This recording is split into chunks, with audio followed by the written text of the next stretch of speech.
यहां पर देखिए, अगर आपसे एक 3 डिजिट नंबर है 6AB, तो 6 एक डिजिट हो गई, A दूसरी डिजिट होगी और B आपकी तीसरी डिजिट है एक तरह से, जहां पर A और B डिजिट्स है लिखा हुआ है। ये डिवाइड होता है 3 और 37 दोनों से, 3 एंड 37 दोनों से डिवाइड होता है। Then find the value of the product of A and B, A और बी के गुणनफल का मान निकालना है। तो देखिएगा यहाँ गौर से, बहुत ही इंटरेस्टिंग चीज है कि 3 और 37 से कौन सा नंबर डिवाइड होगा, इसके लिए हमें निकालना पड़ेगा एलसीएम 3 और 37 का, 37 का। मजेदार बात यह है कि ये जो 3 है और यहां पर 37 है, ये दोनों नंबर्स जो हैं इनका एलसीएम इन्हीं का प्रोडक्ट होगा। ठीक है, क्योंकि ये आपस में को प्राइम है। 37 तियां कितना बनेगा, 111। ओके, दो नंबर जब को प्राइम होते हैं तो दे उनके बीच में कोई फैक्टर कॉमन नहीं होता है। जैसे अगर मैं आपसे बोलूं कि एक नंबर है 8 और 9, इन दोनों नंबर में भी कोई फैक्टर कॉमन नहीं है, तो जब भी आप ऐसे नंबर का एलसीएम निकालते हैं तो सीधे इन्हीं का गुणा कर लेते हैं और इन्हीं का गुणा करके हमें एलसीएम मिल जाता है। ठीक, 111 मिल गया। अब अगर हमारा नंबर ऐसा है जो 6AB है और इससे डिवाइड हो रहा है, तो आप मुझे बताइए कि मैं यहां पहली डिजिट को अगर 6 बनाना चाहता हूं तो मुझे इसको 6 से गुणा करना पड़ेगा।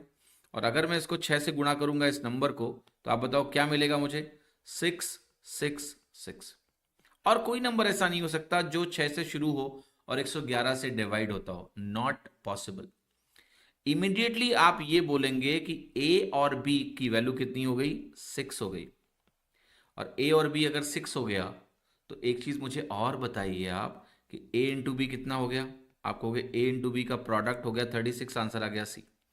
अब देखो, इस सवाल में एक और चीज सीखने को है, केटीए की टेक अवे, जो यहां से आप सीख सकते हैं, वो ये सीख सकते हैं कि जब भी कोई संख्या मेरे सामने है, अभी मैं 3 डिजिट की संख्या की बात कर रहा हूं, लेट्स से उसमें 3 डिजिट्स हैं एक्स वाई जेड, और वो तीनों डिजिट मान लिया सेम है, जैसे एक्स एक्स एक्स, तो इस संख्या का एक फैक्टर 37 जरूर होगा। ठीक है, 100% एक फैक्टर 37 होगा और एक फैक्टर 3 होगा, क्योंकि ट्रिपल एक्स जो नंबर है ना, ये किससे डिवाइड होगा, 111 से डिवाइड होगा, और 111 37 और 3 से डिवाइड होता है।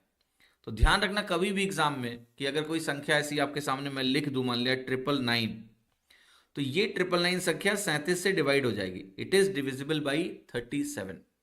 आप ब्रेक करके इसको सोच सकते हैं कि ये नंबर है 9 इंटू 111 और 111 है 3 इंटू 37।